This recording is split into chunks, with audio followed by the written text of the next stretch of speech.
So yeah, thank you, Evan. Let me steer back into the freeway here. So a lot of people, this was my experience. I was a rudimental drummer. I wasn't very good at drum set. It was my touch wasn't right because of the instruments I'd been playing and the techniques I've been using, and my feel wasn't quite right. It was rigid. It would be good or technical, but it just didn't feel like right. Like an authentic listener of a certain style of music might be able to see through me. But what I noticed, and I think a lot of kids they get told like, oh, you can't do that, or like you can't play left traditional if you play quads, or you drummers, rudimental guys just don't do this stuff well. You're just a drummer. I will say this: of all of the basic fundamental exercises that most of your groups should be playing, legato strokes, double strokes, triple beat, accent tap, rolls and paradiddles, there's 6 fundamentals that can be played. Those are all A-class level rudiments and vocabulary.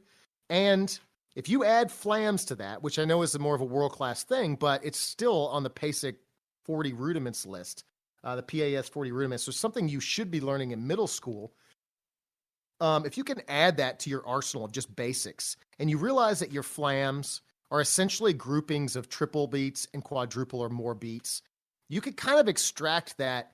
If I just practice great legatos, great accent tap, I've got good doubles and triples and quadruples, just quick legatos. I can pretty much start to play anything I want. Like your hands, if you're a rudimental drummer, your hands have the techniques to do these things. You just got to develop the independence and touch. And the last thing I'll say on that is the feet are very scary to kids and younger drummers, especially if you didn't start on drum set. And it's very hard to go from marching and marking time to playing drum set. But I ended up tricking myself somewhere around July this year, maybe a little later, actually. It's crazy because it's taken me a year to even play certain songs, but we'll get to that maybe. But yeah, I started. Song, bro. Oh, that one. We'll get to that. I thought I did pretty good on that one. I'm not gonna lie. So if you're all watching this, I think I killed that cover. I love Tool. Dude, and that song's just fun, man. That 4/3, that little thing. But I just started to think all these ostinato bass drum hi-hat patterns, I just need to relearn what my mark time is. So the Cuban feet, the tumbao, that thing, or the Brazilian, like all those kind of basic, or even just the jazz feathering. I just tried to imagine that I would just had to go to a different group and mark time off a different foot or something. I already did cadets. It was off the right. I did Blue Devils in high school, everywhere else off the left. So I just essentially, and you have to learn to syncopate even those basic things over top of the mark time when you're a kid.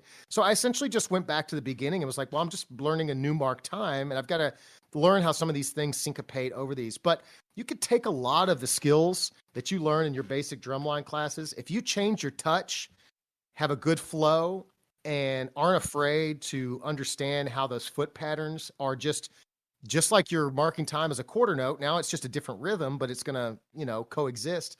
You could do a lot. And I think that if you're a young drum set player or a percussionist who's doing the drum line, and maybe you're feeling like you're not good, or maybe you're a freshman in college and you're a music major and your drum set isn't very good, but you're in the snare line at your school and it just doesn't feel right. Take a lesson with somebody you trust. Get out of your school, ask a friend, take a Zoom lesson, save up the $100, get a lesson from somebody who's really great, and just let them watch you and give you some information. I just think that there are a lot of rudimental applications that a lot of drum set players do not have that really meld well to just great fills and a lot of coordination and syncopation. It's not the word I'm looking for, actually. Independence. Yeah, like those things, those just come. So I know I'm rambling a bit, but I just think for me, it was like super obvious that if I can play flams, I can play most hand patterns on the drum set. Absolutely. Whew, I love that. And a lot of those rudiments that we learn as we're just like grilling ourselves as rudimental drummers, in my personal opinion too, have led to some pretty funky things that you can produce on a drum set. I mean, if you can play choo-choos and some flam accent with the flam on like the third partial, you can create some wild shit on drum set. Dude, a choo-choo, paraflamadiddle, however you want to look at it. If you're a young student, we're talking about paradiddles, and you flam the diddle. Tekacheta, decha flam tab, Yeah. right? So, Yep. well, choo-choos is, you could flip it, which should be a flammed mill, I should say, which should be right, left, left, and you flam the double. Both of those variations. Yeah. I think the first one, you could play that pattern on the ride and on the snare, which is just paradiddles with a flam, and instantly they're going to have to double take that pattern. But it's just paradiddles with a flam. So it's flam taps and paradiddles. And what that does is now you've got ghost notes on the snare, you got syncopation and independence between your ride and your snare drum, and you've created these layers just based on a regular rudimental pattern you might have learned your freshman year. So yeah, a lot of those are very useful. One of my favorite ones to do, and this is a complete tangent too, is like to do that choo-choo or para flam tap, whatever somebody's going to call it. You do that on the right hand, but then you just do a regular left hand paradiddle, and then you do accent, low flam, accent. So it's like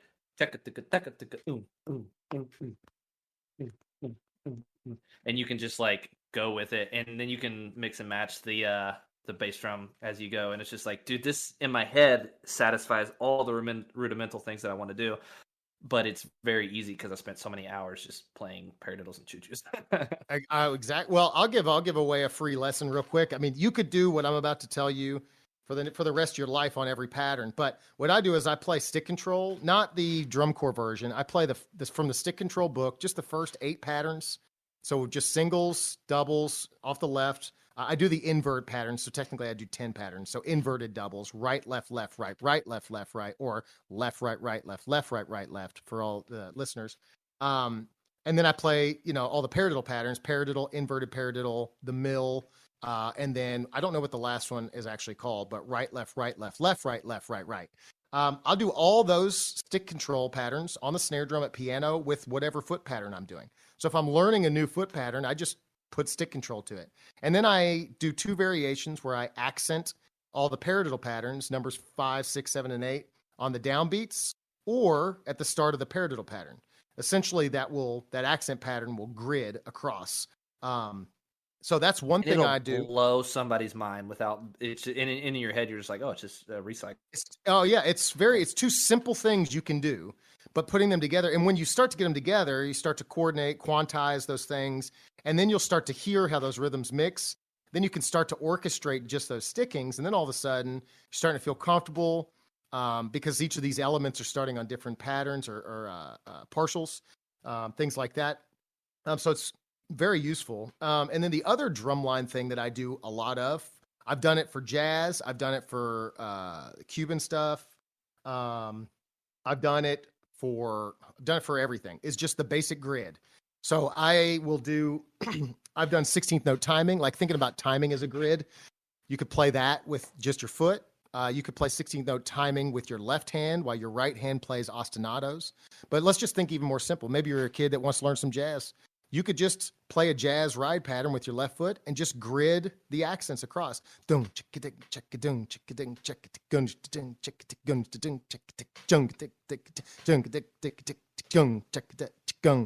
you just move the grid across. And what it does is it just kind of creates dexterity through all the levels and layers of those feels. And you could do that with any new pattern you're looking for. But really all you're doing is just acquainting yourself with every viewpoint in the room. You go into a room, there's 4 walls. You work on 16th notes, there's 4 partials. I can only face one wall at a time. So for me to understand what's on each wall, I've got to look at each wall, understand it, and then close my eyes and remember it. And I got to be able to come back in that room and say what I saw on the wall. But I can't do it all at once. And so it's kind of like that. You're just getting a perspective on how that groove might feel based on where the partial is or isn't, or if it's accented, and how it might fit against things. Because there's only 4 partials. So once you learn how all 4 of those variations, single note, double note, and triple note, go, that's every variation there are. So then all you got to do is add accents. And that's legitimately every, combination you might run into with those rhythms. And so I just think that's that like things the like same that's like the same mindset of just like when you're teaching snare drummer or quad drummer, bass drummer to like learn the grid. It's like, all right, learn the 16th note or triplet grid, and then learn how to put a rudiment there, a diddle, a flam, a buzz, a whatever. And like it's the same thing that I teach in my lessons. Like if you can play this exercise and put something in it, you can play any marching passage that's ever thrown in front of you ever. Pretty much, because it's all about developing diversity and preparing yourself for options. Right. I mean, I think that was it. Go ahead. Real quick. You're okay. I was just gonna say, I have had my drum set instructor tell me that these things are stupid. So just so you know, I legitimately played one of these grids for the guy that I'll be taking, studying from, and he did tell me that it was useless and had no musical application.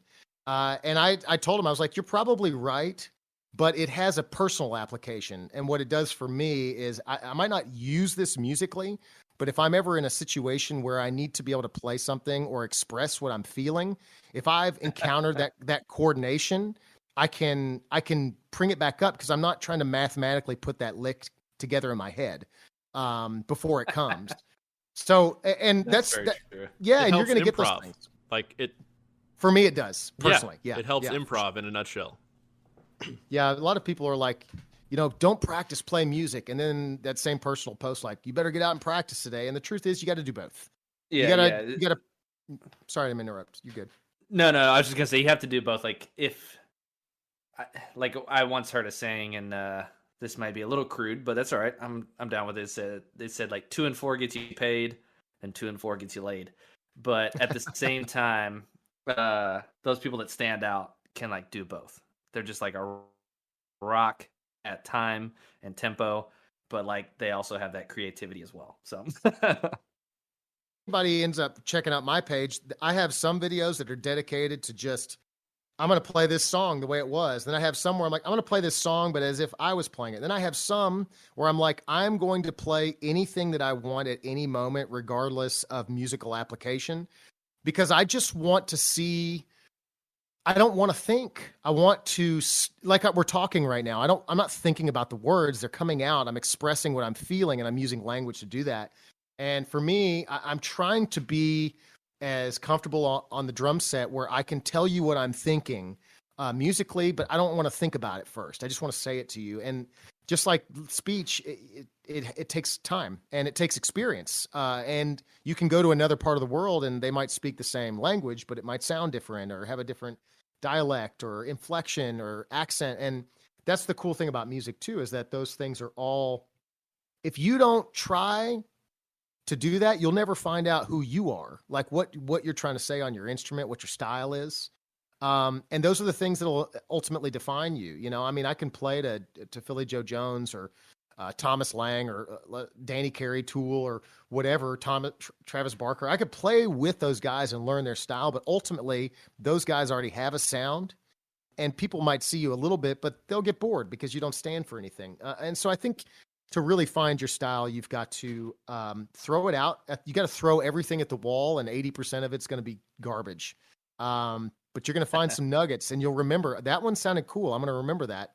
And you start to take those and put them in your pocket and disregard all the other ones.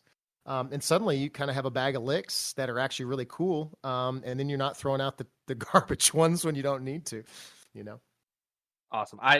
Dude, that was a great little hiatus we just took. And I really appreciate it. To kind of come full circle here and then we'll wrap up. I think Mike, did you have one last thing on our kind of agenda you were curious about, and then we'll tie it up in a bow? Yeah, I think this will be a good way to close this out. To bring us back to the rudimental side of thing and your teaching kind of experience. You were the battery coordinator for the Blue Devils for a while, right? That was your official role? No, I was. So at Blue Devils, it was kind of a strange thing. Scott was the caption head, and I was technically the snare tech. And Rudy was technically the quad tech, but Rudy would run the drum. He was more like a battery coordinator. He would kind of run like tracking blocks and things like that. He coordinated with the guys, and so he kind of took that role of coordination, I would say. And Nick and I think did more of the technical teaching. So the way that they played, that kind of thing. We did a lot of that. I would not take it away from the quad line. Rudy's has a remarkable style and cheekiness about what he does that I think is very unique and individual. And so that was definitely there as well. I was very much in charge at RCC. I could do whatever I wanted to. Sean was the program coordinator, but gave me full reign. And then I partnered with Matt Regwa a lot because he's an engineer. And so he's very organized and systematic. Okay. So, I find that a lot of people that are instructors that are mathematical, like it just lends itself to like the process of cleaning a drum line, of that consistent approach every day. A lot of people are pretty mathematical that I find that are very successful in teaching this activity. Obviously, there are those that aren't, that are very successful as well, but I feel like it lends itself to teching and cleaning licks and developing technique.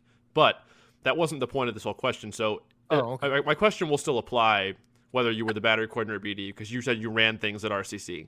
The question is, obviously you have to approach how you teach differently depending on the ability level of the members you are teaching. I have never had the experience personally of working with and teaching people anywhere close to the level of the Blue Devils, because typically, the average age of the corps is like 21.4 or something ridiculous almost every year. Like, yeah. I don't even know how to phrase this. Like, how do you approach the day-to-day when your member base is so experienced, so talented? When they can already play.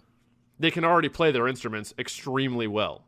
Like, how do you approach that? Like, is it more about managing mental state versus physical capability, making sure they're just like thinking about things the right way? Hopefully that question is answerable in the way I phrased it, but 100%. And it's a very good question. And I think it is what separates good instructional staff, especially over the summer, from mediocre. So it's a combination of all those things. It really is. For the summer, I was trying to think. I almost think I forgot the question in a way. I was wordy. I rambled for a little while. I can. It's just like, how do you approach the day to day when you're working with members at such a high level? Right. How do you approach the day to day? And they can all play already. So you're not in there like, hey man, you've got to get your pinky on the like. They can all play, and they should be kind of doing all that. So when you're at that level, a lot of what it is like, that's like saying, well, the Patriots, they already had Brady. Well, they did before. Like, so do they need to practice? And it's like, well, so what are they doing at practice at a professional level? And I tried to model a lot of what we did off sports teams, because they have a season. It's short. There is a preseason. There is the regular season. There's a postseason. Then there's the off season. And how do you deal with that yearly thing? For us at Blue Devils, obviously you get in or at any high level, you've got to understand where you're at in the season. And then you've got to realize, I personally look at my own brain. I'm like, if I'm getting zoned out, if I'm not focused or I'm bored or whatever, they're probably bored. If I'm talking too much, they're not listening. If they look tired, they're probably not giving their best effort. So at that level, when I'm with my younger kids, I just want them to do it again. They need the reps so that they can take the information and do something with it. These guys already have that. So what we're really trying to do is we're trying to get the best reps out of them. So even in the early season, we'll say, all right, we're going to do 4 reps of this, and that's it. Just let them know. I think the big thing is with a mature group is tell them the plan. So if they're that good, they're already thinking about how they're planning their rehearsal. So allow them to cater their reps, their effort, their energy, their mind around the schedule so that they can give you that way everything's focused. Their efforts are focused on the goal. The teaching is focused. And then you're also looking at like, well, if I do this 20 times and it's super fast rolls and they're running across the field, well, what's the use of the last 5 if they're just beat up, other than at that point, the choice would be, hey guys, I know that this sucks and you're probably not playing well. We need to do this 5 more times, and it's all about energy in the feet. I don't even care what you sound like, but I need your feet in time. And so what I'll do is I'll let them relax on certain things so they can focus on certain things. And you kind of, just like with your own playing, you might work on something for a week and you feel good about it. You move on, you come back 2 or 3 weeks later and it's okay, but it's rusty. So it's all about constantly kind of woodworking. The show is the log, and as we every day we go out there, we're just taking shavings of wood off to present this image that no one can see yet. And so some days you got to get in there and take off big chunks, but then some days you just got to get in there and sand it and step back and look at it, take breaks. So I think a lot of people think that reps are the way, or just beating them up, or taking breaks are the way, or whatever, or writing a good show. I mean, all of those factors are paramount in the success of a season. But I will say, with a advanced group, I actually like to get mentally started preseason. I like to talk to them. I like to get their understand what their goals are. I like to hear about their experiences, what they liked and what they didn't like. And then I also like to prepare them physically, because if you're not prepared physically, and I don't mean just marching, I mean chopping out, you're going to struggle, you know. So a lot of preseason stuff for me is like what it would be if it was football. We're in the weight room, and we're putting on meat. We're getting our diet, tuned in, and we're having meetings. We're watching film. We're discussing the playbook.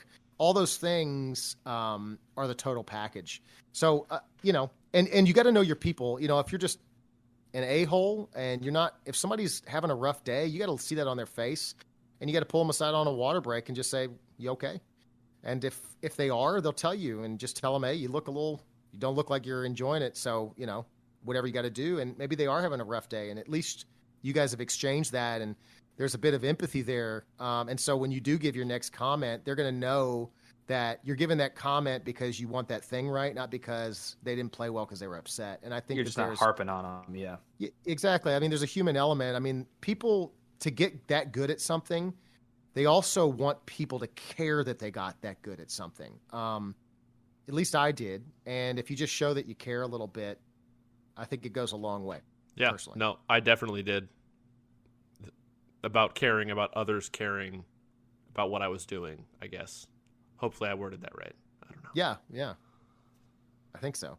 Yeah. No, that was good. I was exactly what I was looking for. I mean, I think that is kind of we've been going for just about a minute shy of an hour and a half. So time flies when we're doing this thing. All right. Yeah. Okay. Time flies. Well, we better wrap up, or everybody's going to stop listening to this thing. We'll break it up for them. Yeah, we're going to break this up into clips on YouTube. Not clips, but like part 1, 2, 3, probably 4 parts, 4 days in a row on YouTube, but it'll go up on Spotify and all that stuff all as one podcast like normal. But so I think unless you two have anything you want to hit still, I think we're good to wrap this up. Anything? I think if we do, we'll have to do another. We'll do like a part 2. Well, instead of a part 2, why don't we just commit to a reaction video? Like, we'll watch a BD video and Jared can like talk about what we're watching throughout it, but we'll talk about that later. So we could definitely do that. I've never done one, but be down. All right, we'll make that happen. Everybody, thanks for hanging out. Real quick, just a quick summary: subscribe, drop a comment, let us know what you think. Facebook, Instagram, patreon.com for financial support. Check out lonestarpercussion.com, discount code aged out.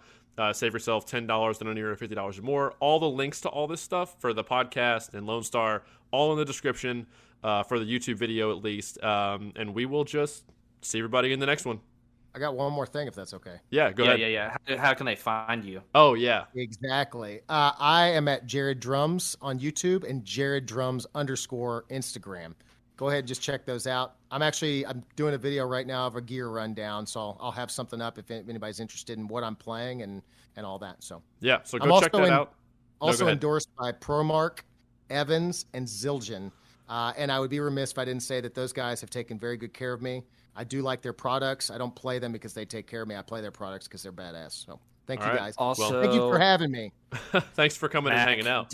Mac did say he was going to send us sticks, so if Macintosh is listening to this, he did say he was going to send me some sticks. So I do recall that this happened, but links to Jared's stuff will be in the video description as well on YouTube. We'll see everybody next time. Thanks, guys, for having me.